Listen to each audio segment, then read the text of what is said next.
Okay, so you don't like your job. It's been about a month. What is it that you don't like about your job? Because you were really excited about this job when you first started. Okay, you're new and you feel like you need more help. That's understandable. What is it that you're struggling with? Okay, and did you ask for help? You did. And what'd they say? Oh, okay. Well, that seems like a reasonable solution. How did that work? It helped? Oh, okay. Well, then it wasn't enough. Okay, so why wasn't enough? What were you missing? Oh, so you wanted like immediate response. Okay. Um, so given the number of interactions that you have, how many sales do you feel like you're losing out on because you don't have an immediate response? Maybe 2 out of 10? That's actually really good numbers. Do you have any reason to believe that you would be able to book 10 out of 10 sales if you had a reasonable response? No. Not how much money would the company make if you book 10 out of 10. But is there any reason why you think by having 10 out of 10 sales that would realistically happen? If you had that immediate response, you would definitely get 10 out of 10 sales, because that's pretty unlikely in most businesses. It's unlikely in most businesses that every attempt to sell would result in a sale.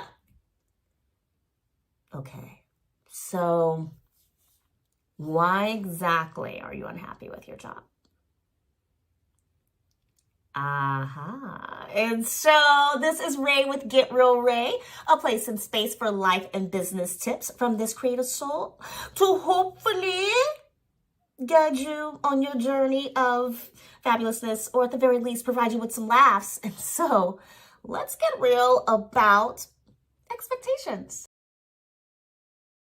Okay, so I was talking to a friend of mine, and she was saying how she was a bit unhappy with her job. Now, let me back up and say that this person worked really hard to get this job. She was focused on improving her skills so that when she started the job, she would be able to just knock it out of the park.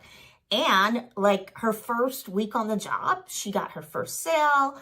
Her employers were very pleased with her performance. They've met with her multiple times to say how much they love her work, how they're so happy to have found her, for her to be a part of the team, and how they just had bad experiences with other people before. And they're looking forward to her learning more and then possibly learning another skill set and being promoted. So these are all really good things. This is like the dream scenario when it comes to a career path that you have wanted, that you've trained for, that you have passionately pursued, and then all of a sudden you're doing that job and people are like, yes, we love you. So why is it that my friend said, oh, I'm just not happy and I want to leave? Now, when we talked about why it is that she wants to leave, her reason for wanting to leave was pretty much that she felt like she needed more. She wasn't perfect at the job. And if she couldn't be perfect at the job, then what's the point?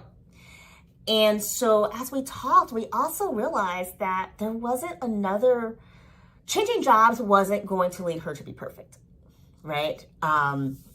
She could go to another company, do the same role, and maybe get less support. There's just no way of knowing.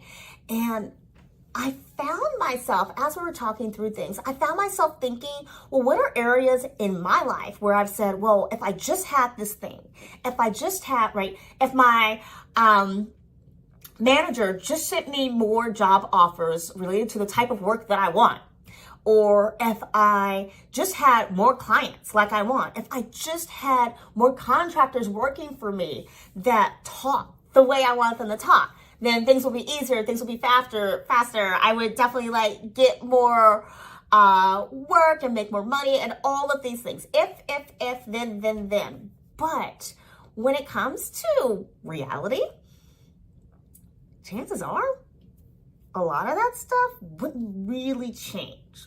What do I mean? Hear me out. Okay.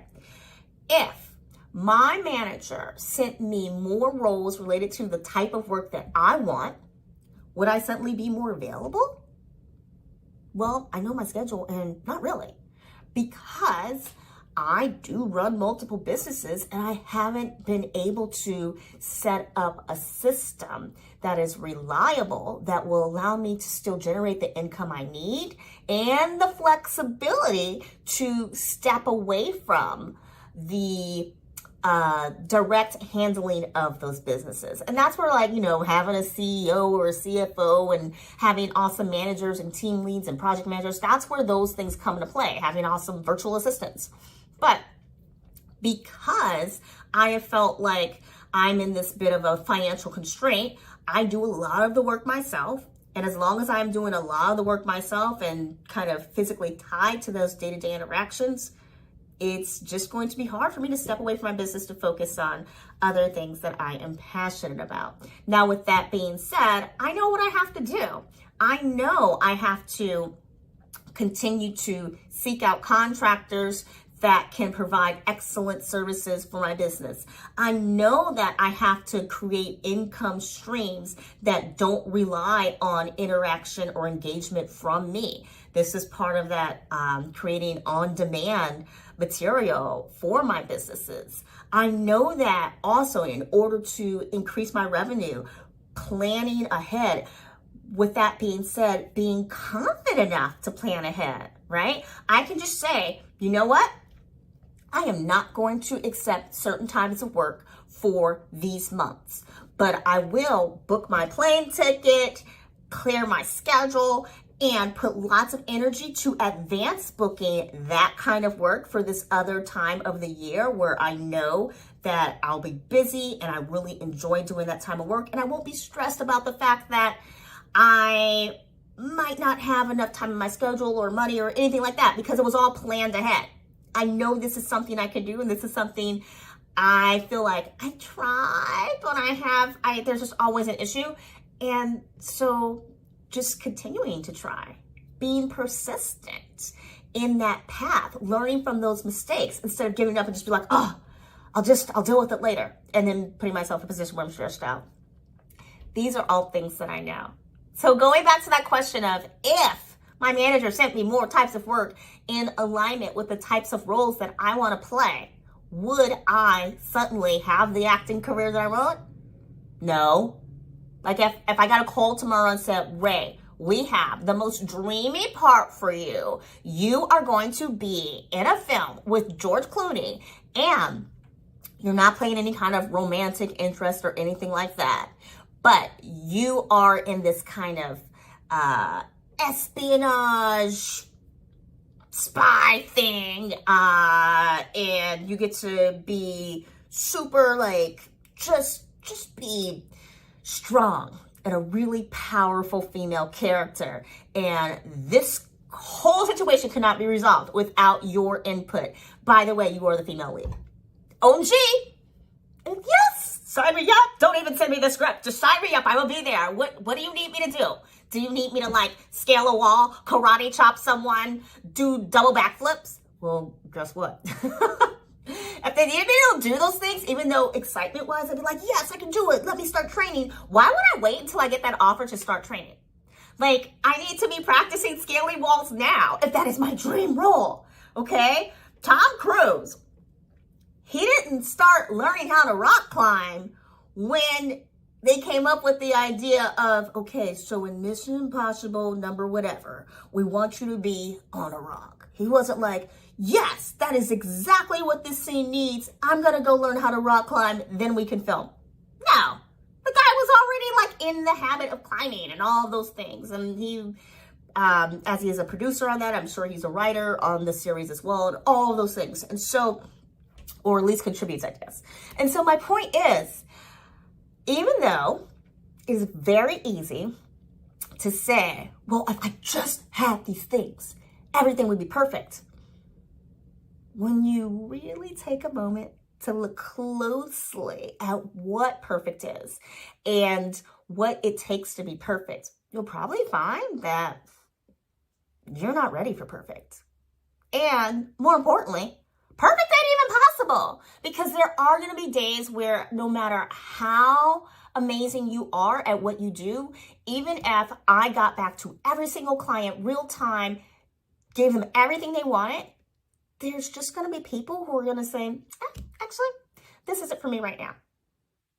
Ask yourself, when was the last time you inquired about something with the intention of just finding out more information?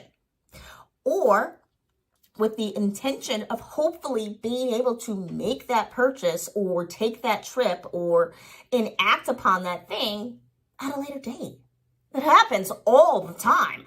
I put tons of things in my Amazon shopping cart with the intention of making that purchase when I get a gift certificate or when I have a little extra money.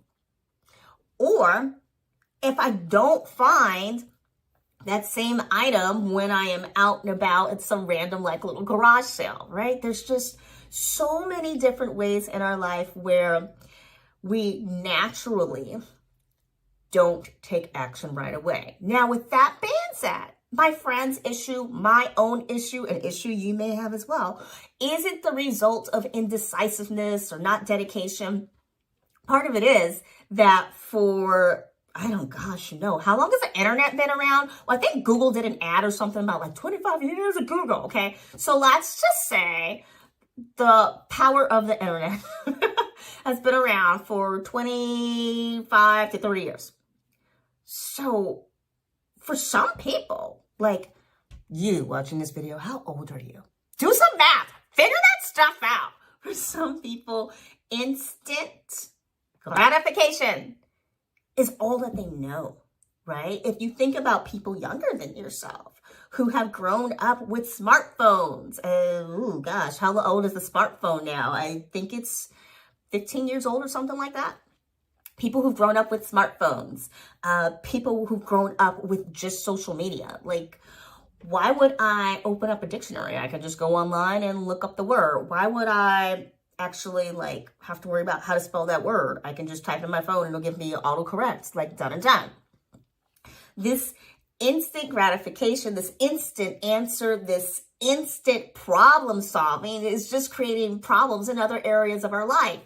And with that being said, I'm not saying, technology gets rid of the autocorrect and all those things. Like, no, there are some beautiful, wonderful advantages to having this technology. However, that doesn't mean that the lack of instant problem solving is a problem. Okay? So, if you take a test and you don't get the results right away, does that mean you're any less smart than when you took the test? No. The next time you find yourself going, gosh, why didn't they get back to me right away? Or gosh, what else is, I need this, right? Why isn't my boss giving me more? I asked them for more. Take a moment to think for yourself, what would more change in that moment for you? Yeah. Would it change anything? Well, you'd have the information, right? But will you be able to control what's next? Okay, so my friend's situation, even if she had the answer that she needed right away, she still wasn't in control because someone was asking her for something. And even though she used her small talk skills to get more information from them, giving them what they asked for right away doesn't necessarily mean that they would then turn around and make that purchase or make that appointment or whatever it is. In my case, if I got back to my clients faster, which I know I need to do, but if I got back to them faster, that doesn't guarantee that they're going to book the appointment or make the purchase. It just doesn't. So how can I set myself up for success? Well, I can manage my expectations a little better. I can remind myself that that customer may need some time to think about it. That customer may have life events that are going on that are taking them away from making that purchase right away, right? I had one student who I was really worried. They did not want to come back to class. Maybe they were just not feeling the fact that I give feedback, and they were feeling very negative. I reached out to the family. I'm like, just want to make sure everything's okay. Haven't seen the student in a while.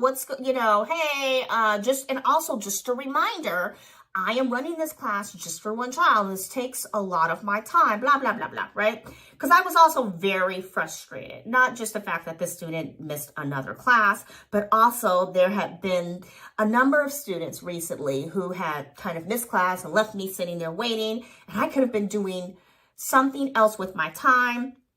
I also could have opened up that time to other people who were available to learn and who wanted to invest. So there are just multiple layers of my being frustrated, not directly related to this particular student and their situation.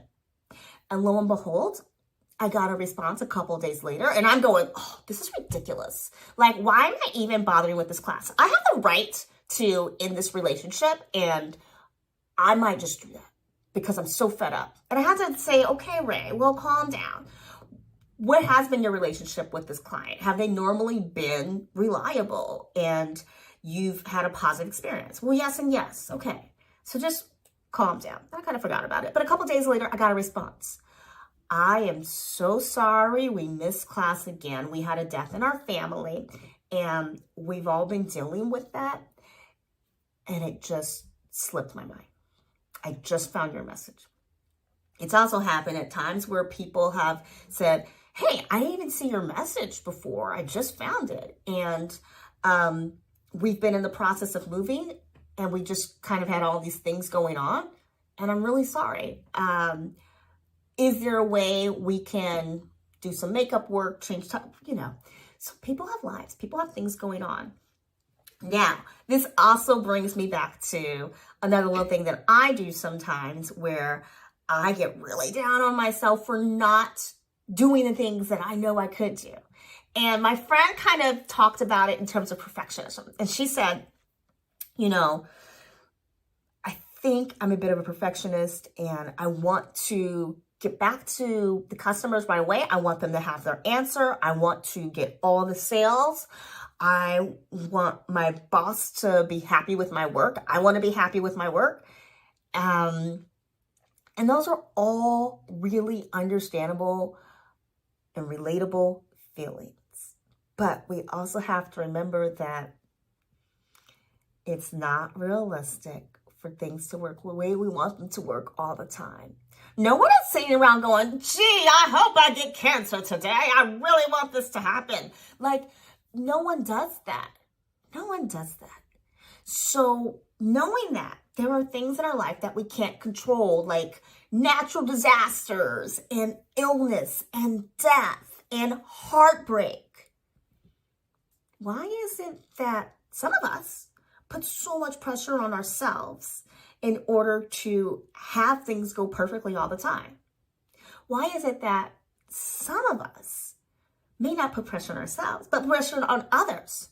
Well, I'm not going to be bothered with this business or this person because they didn't get back to me right away. I'm not going to go to that restaurant because I had to wait for a seat. I don't have time to wait. I'm not going to purchase this because I asked them a question and I did not get an immediate response. So how can we problem solve this for our business? As mentioned, manage your expectations. Set yourself up for success. So if you are reacting out of frustration, figure out what it is that would make the problem better. Figure out what it is that you can actually manage, and figure out whether that problem is kind of reflective of other problems. Are there other problems? Okay. So in my friend's case, she was having nightmares at night about interacting with clients, right? Can I get back to them fast enough? Right? A little anxiety dream. All right. So we realized she actually was just only focused on her new job, and she forgot to spend time finding and embracing other things that feel good to her that are completely unrelated to her work, right? And I hear you if you're like, Ray, yeah, I get it. Like every YouTuber says that, but I ain't got time, girl. I am busy. I got my family. I got my business. I got my whatever, right? Or, yo, Ray, cool, but look, I gotta make some money because I gotta pay these bills. So, yeah, it would be cool if I could just, go out with my friends every night or play video games every night because that feels good to me. I like it, but that ain't paying my bills. So I can't be doing that. And I hear you. I hear you. And with that being said, if playing video games every night would mean staying up late or going drinking every night with your friends would mean that you were too tired in order to focus at work and you're all hungover, then no, those are not things to do. But that doesn't mean you can't find other things that you have done in the past that would give you a mental break from the things that are stressing you out. So here's something I've done. Here's something that my friend's done. All right. When I was younger, I used to love doing things like playing jump rope, going roller skating, climbing on the monkey bars, coloring, reading, listening to music and like memorizing all the lyrics to some song because I played the song like 120 times. I don't know why it just made more sense when you have like a CD or a cassette tape to listen to over and over. And maybe as I'm thinking this through, like maybe it was easier to memorize those things because you didn't have 150 other songs to choose from, right? You had the songs that were on that album. Whereas nowadays, because of streaming, you have these playlists and you don't have the lyrics. We don't have that CD booklet with all the lyrics in it. And so you can listen to the song and then go to some other song. And you can just have these playlists go on for hours and hours and hours, right? Oh, yeah, my Spotify. One of the businesses I have, I always kind of giggle a little bit when my clients will say to me like, oh, we love this song, but the lyrics. And I'm like, well, you have to think about how closely are people paying attention to the lyrics because clearly you didn't. And secondly, how much of the song are you playing? Because most people just only listen to the hook and chorus. Let's be honest, right? And another part of that is some of these songs that I get, I'm just like, ooh,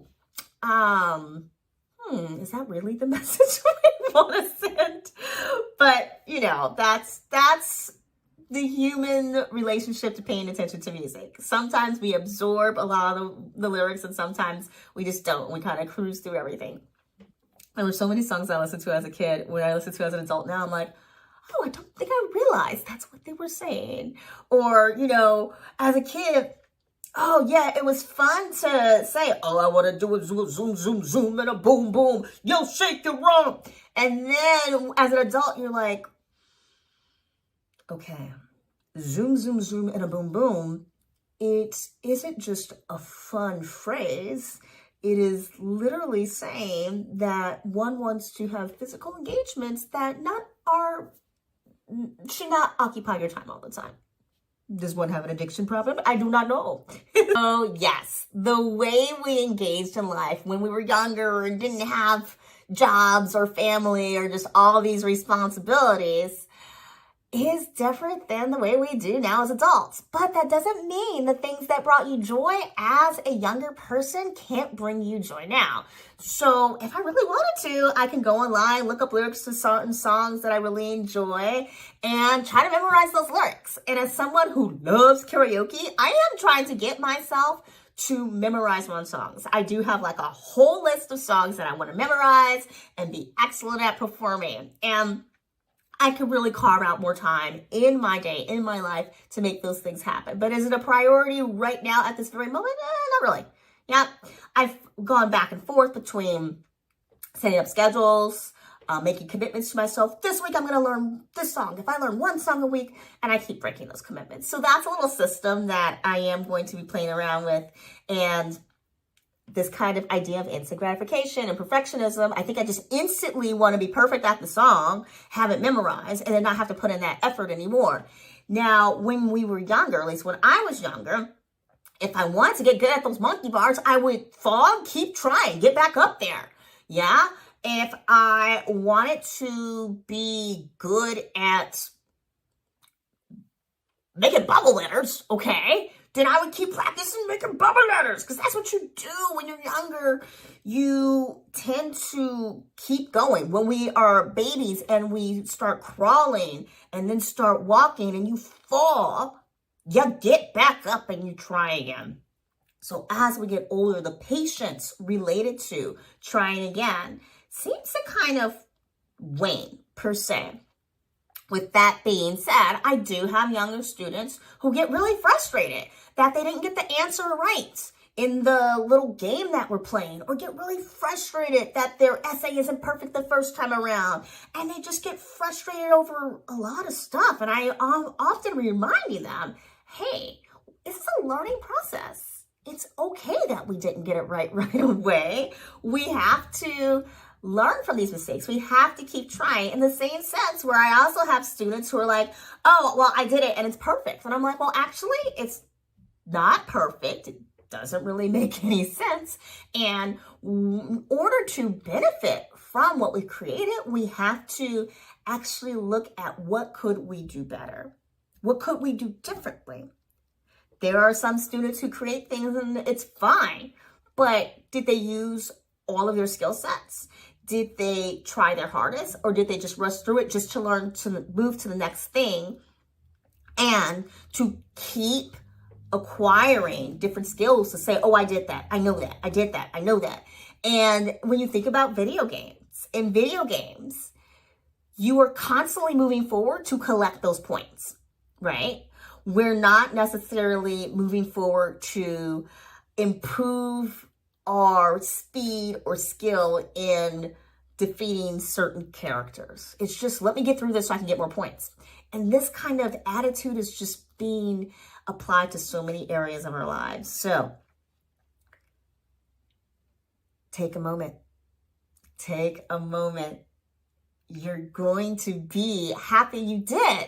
Now, true, you probably don't want to sit around making a bunch of bubble letters or taking little action figures or making them fight. That brought you joy when you were a kid. Let's do action figures. Oh, okay. No, I get it, right? And you might not have the time for that, even if you really wanted to. But there are other things in your life that you used to enjoy that you could probably make time for now. So my friend used to really enjoy writing. She's like, well, I can't go to the library and write because by the time I'm done with work, the library is closed. Well, can you go to a cafe? Well, I could, but the cafes are always crowded where I live.